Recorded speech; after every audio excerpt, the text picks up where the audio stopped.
Moi, je m'appelle Clémentine, j'habite à Strasbourg et je suis en deuxième année à l'IEP de Strasbourg et j'ai 19 ans.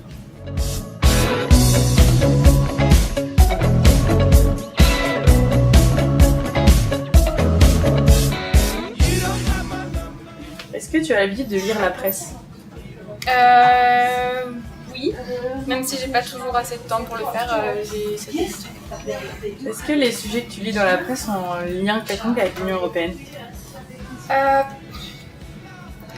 Oui, après c'est surtout des sujets culturels qui m'intéressent, plus que les actualités. Mais ensuite, s'il y a des bons articles qui vont me donner envie, je vais les lire, mais voilà, je sais pas. Est-ce que tu ressens l'Union européenne dans ton quotidien ? Oui, parce que je vis à Strasbourg, je suis tout le temps en contact avec des jeunes, dans les associations aussi dans lesquelles je suis engagée, c'est pareil, on est beaucoup en contact avec des jeunes de toute l'Europe, du coup je le ressens bien. Et oui, je sens vraiment une présence européenne dans mon quotidien. Qu'est-ce que c'est pour toi l'Union européenne ?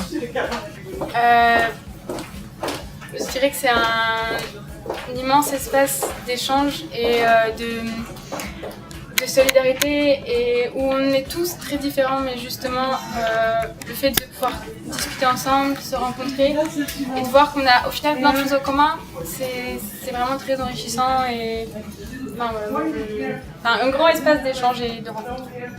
Est-ce que tu penses qu'il existe un sentiment européen, une identité européenne ?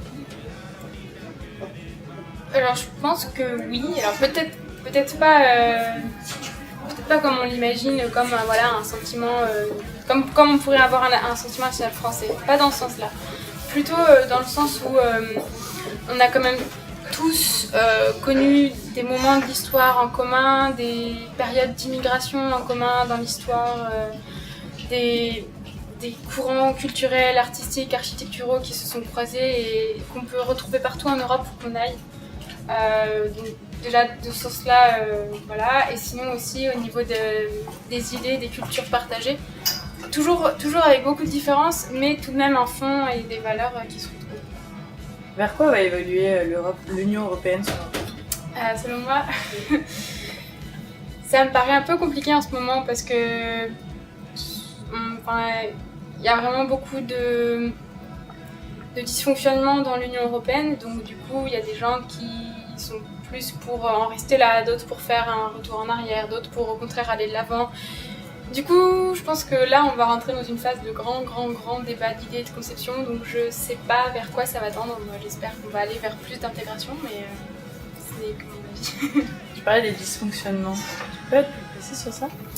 Je pense que quand les pays sont rentrés dans l'Union européenne les uns après les autres, ils n'ont pas forcément tous eu conscience de la même manière de ce que ça représentait, de ce que ça impliquait, de la manière dont ça allait fonctionner, des changements que ça allait produire aussi pour chaque pays.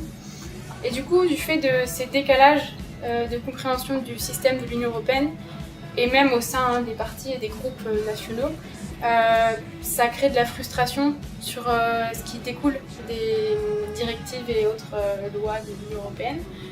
Et du coup, on sent qu'il y a un décalage entre ce qu'on attendait de l'Union européenne et ce que ça apporte vraiment.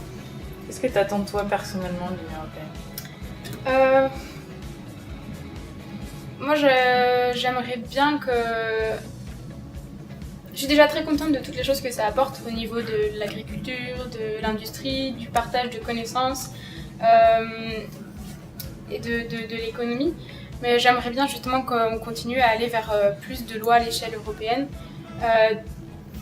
toujours en faisant attention à respecter bien sûr les spécificités des pays, mais essayer de construire encore plus de lois et de directives qui permettent d'avoir des échanges enrichissants pour tous les pays de l'Union européenne. Qu'est-ce que tu penses pouvoir faire à ton échelle avec du haut de tes 19 ans pour l'Union européenne ? Du haut de mes 19 ans, tout simplement me laisser m'indigner quand quelqu'un dit quelque chose qui me déplaît, quand j'entends quelqu'un dire quelque chose qui ne correspond pas à l'idée que je me fais de l'Europe, et oser répondre et expliquer ce que c'est selon moi et partir dans un échange, un dialogue pour essayer de comprendre la vision de l'autre, essayer de comprendre pourquoi selon lui quelque chose ne va pas, essayer d'expliquer ce que moi je pense va bien. Et voilà. Tout simplement dans des discussions, que ce soit avec ma famille, avec des amis, avec des inconnus, quel que soit l'âge de la personne en face de moi, oser dire ce que je pense de l'Union européenne. Et en résumé, si tu veux définir, donner ta vision de l'Union européenne en 3 mots, qu'est-ce que ce serait? En 3 mots. Diversité, richesse. Et pour le dernier, diversité, richesse et espoir. Pourquoi richesse? La richesse parce qu'on a tous énormément de richesses dans chacun des pays de l'Union européenne. Voilà, on a même si des fois on le nie, on produit énormément de choses, des choses différentes. Chaque région de l'Union européenne a des atouts économiques et puis aussi une richesse de culture et en termes de tourisme aussi, de paysages qu'on peut apporter, de villes magnifiques à visiter. Voilà, pour moi, l'Union européenne, elle est riche. Et pourquoi espoir?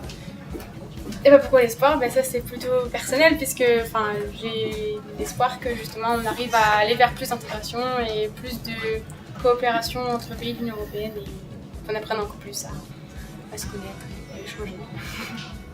Juste rajouter quelque chose, tu as parlé que tu faisais partie d'un groupe, c'est ça, sur Strasbourg, qui... Tu n'as pas dit que tu faisais partie d'une association? Non, j'ai dit que dans les associations dans lesquelles j'étais engagée, pas forcément à Strasbourg, j'avais côtoyé des gens de l'Union européenne. C'est les scouts et guides de France en fait. Je suis scout et j'ai participé à des rassemblements de ma tranche d'âge. D'ailleurs, j'ai fait un rassemblement à Strasbourg, pas loin d'ici, où on était 50 jeunes élus de tous les pays de l'Union européenne. Okay. Entre autres. D'accord, parfait. Sinon, c'est bon. Ok, super. Voilà.